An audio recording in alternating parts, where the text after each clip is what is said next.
Comment être une priorité et pas une option pour un homme? Bonjour à toutes, c'est Fabrice Julien, coach auteur expert en séduction depuis 2010 et dans cette vidéo on va voir comment être une priorité et non pas une option juste après l'intro. Mais avant de commencer, je vous offre un guide gratuit sur la séduction ainsi qu'une série de conseils gratuits eux aussi par email. Pour les recevoir, si vous êtes intéressé, c'est très simple. Cliquez sur le premier lien dans la description de la vidéo. Si vous êtes motivé, vous le trouverez. Abonnez-vous et activez la cloche parce que si vous ne le faites pas, YouTube ne vous préviendra pas à la sortie des prochaines vidéos et vous allez rater des pépites.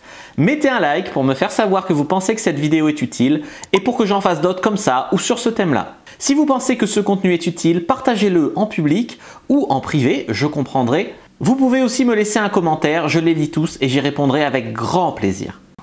Premier conseil que j'ai envie de vous donner pour être une priorité et non pas une option dans la vie du mec, tout simplement, c'est de ne pas abandonner trop tôt votre vie. Ça veut dire quoi? Ça veut dire que vous devez continuer à sortir avec vos amis, que vous devez continuer à faire vos hobbies. Je ne sais pas si vous pratiquez un art, de la musique, de la peinture, que vous faites du yoga, ou que vous allez courir, ou que vous faites partie d'un club de sport, je ne sais pas. N'abandonnez vraiment pas ça trop vite. Parce que souvent, c'est oui, on peut se voir, ça l'arrange lui le mercredi soir, mais c'est aussi l'heure où je vais au sport, du coup je ne vais pas au sport pour le voir. Là, c'est le début de la fin, les carottes sont cuites. Donc ça peut être une fois exceptionnellement, mais si c'est régulier, ça veut dire que tu abandonnes ta vie pour lui. Est-ce que lui, il abandonne des choses importantes pour lui, pour te faire de la place dans son emploi du temps pour te voir? C'est discutable. S'il ne le fait pas, pourquoi tu le fais?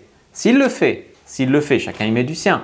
Mais s'il ne le fait pas, c'est que votre relation commence déjà à être déséquilibrée. Ça veut dire aussi ne pas arrêter les recherches trop tôt. Combien de femmes je vois qui s'engagent dans des histoires de merde juste parce qu'elles ont rencontré un gars qui avait l'air bien au début, qu'elles ont arrêté toute recherche. Et effectivement, au cours du temps, le gars s'est avéré pas être aussi bien qu'au début. Ça peut être compréhensible dans le sens où au début, on fait des efforts, on se montre son meilleur jour, voilà. Mais par cohérence et par manque d'options, puisqu'elles ont tout de suite arrêté tout processus de rencontre, elles se retrouvent là-dedans. Et ça, c'est des histoires extrêmement courantes. Et après, c'est encore, j'y pense pendant 8 mois après la rupture, oh là là, je souffre, je suis maudite, ce machin. Non, tu t'y prends pas bien. Tu t'y prends vraiment pas bien dans ta vie amoureuse. Soit tu souffres, tu continues comme ça et tu t'en sors pas, soit tu lis mon livre, Le trouver, le rencontrer, le garder, qui vous parle beaucoup de ma méthode. Et je vous aide aussi, je vous accompagne dans le club VIP. Donc je vous invite à regarder dans la description de la vidéo, vous trouverez toutes les infos. Ensuite, en 2, du coup, comment être une priorité, pas une option, c'est de ne pas toujours initier quand vous envoyez un message. Alors, pas toujours initier, ça ne veut pas dire ne jamais initier, d'accord? Souvent c'est pas compris ce conseil-là. Ça veut dire que vous allez créer un rythme où des fois, vous allez lui écrire de manière à ce qu'il attende votre message.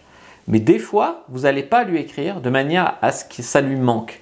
Autrement dit, si vous écrivez toujours vous la première, il ne fait pas d'effort, il ne s'investit pas et il s'habitue à ce que tout lui soit dû et à ce que vous soyez plus en demande que lui.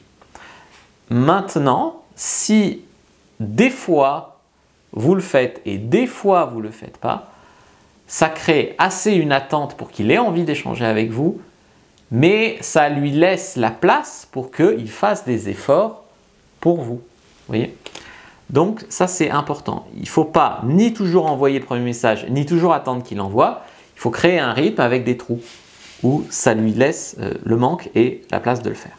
Troisième conseil pour être une priorité, pas une option, gardez une part de mystère. Ce qui veut dire ne pas tout partager. Oui, alors, premier rendez-vous, oui, alors, la semaine dernière, mon patron, mon machin, il y a 2 ans, mon frère, mon machin, il y a 3 ans, j'ai eu ce problème avec un mec, il y a 5...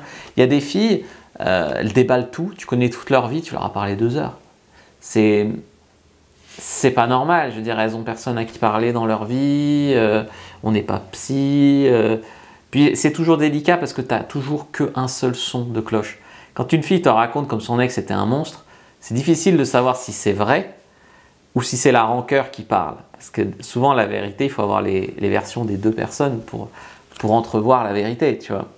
Donc là, garder une part de mystère, ça ne veut pas dire non plus, moi je suis une femme mystérieuse, je ne parle pas de moi, ça ne veut pas dire ça. Mais ça veut dire pas arriver comme ça et toujours tout partager comme à livre ouvert à travers toi, c'est pas normal non plus. 4, du coup, ne pas toujours se rendre disponible facilement. Alors ça rejoint un petit peu le premier conseil, j'en ai un petit peu parlé, mais surtout si lui, il ne fait pas ça pour vous, pourquoi vous feriez ça pour lui? Ça veut dire quoi? Ça veut dire qu'il te dit alors cette semaine, je ne suis pas du tout dispo, j'ai un trou vendredi entre midi et 2. Ah ouais, mais vendredi, tu avais un déjeuner de travail. Bon, tu vas annuler ton déjeuner de travail pour voir ce mec. C'est pas normal, tu vois.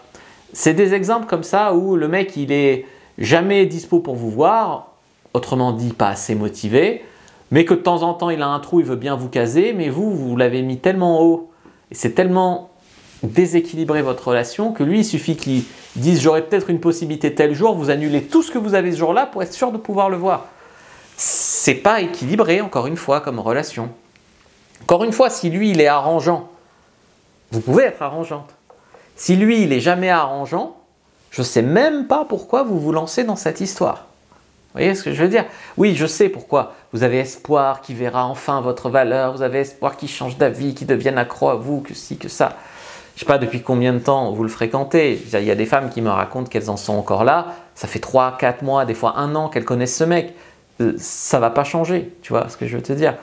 Si c'est premier rendez-vous, bon, deuxième rendez-vous, bon, ça part mal, hein, parce que là, il est censé être au top s'il fait déjà ça. Bon, dans tous les cas, c'est compliqué, hein, c'est compliqué ce que vous faites là.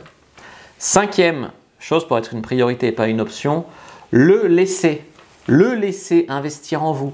Par exemple, le laisser venir. J'ai eu un mail encore pas plus tard qu'hier d'une personne qui me disait c'est toujours moi qui vais chez lui, il habite à 1h30 de route. Est-ce que je dois le faire venir des fois à moi? Ben oui, il doit s'investir. Et d'ailleurs, s'il refuse lui de faire les efforts pour toi, mais que si tu viens, il t'ouvre la porte, il te nique, il n'y a pas de problème, relation déséquilibrée. Et tu t'engages dans quoi là? Tu vois ce que je veux dire?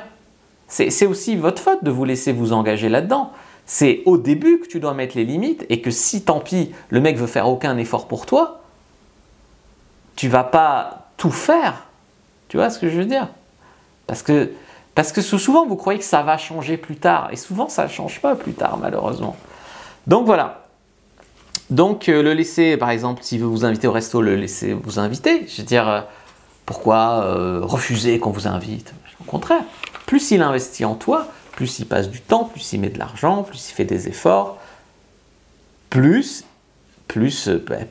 ça va créer, plus tu investis dans quelque chose, plus c'est important pour toi, c'est comme ça. Tu peux le laisser t'aider, lui demander des services, etc. C'est aussi un investissement. Et 6e point, comment être une priorité, pas une option, il faut que tu restes prête à le perdre. S'il n'est pas à la hauteur de t'offrir une relation saine, de tes standards, j'allais dire de tes exigences, on n'est pas là pour faire la princesse qui, je sais pas, si tu lui dis décroche-moi la lune, sinon c'est que tu tiens pas à moi, ça c'est un caprice de princesse.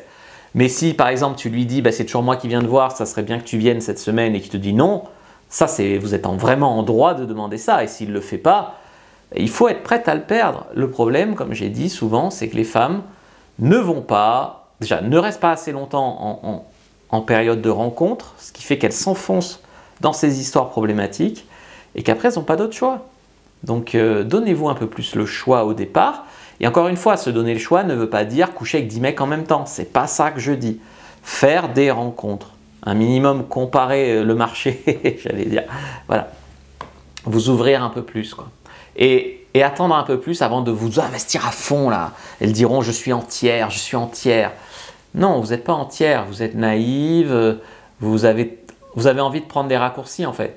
Vous avez envie que ça marche facilement comme ça, là, par magie, et puis c'est tout. Plutôt que de construire une histoire, de faire des efforts, de prendre le temps. Mais souvent, quand on prend les raccourcis, on se plante. C'est-à-dire, si c'était facile, j'aurais pas de métier. J'ai un métier, non pas parce que je crée un besoin, mais parce que je réponds à un besoin. Vous comprenez? Voilà. Donc, je vous donne rendez-vous si vous voulez lire ce livre à travers les pages ou sinon dans le club VIP pour vous accompagner. Je vous dis à bientôt et que le dieu de la séduction soit avec vous, les amis.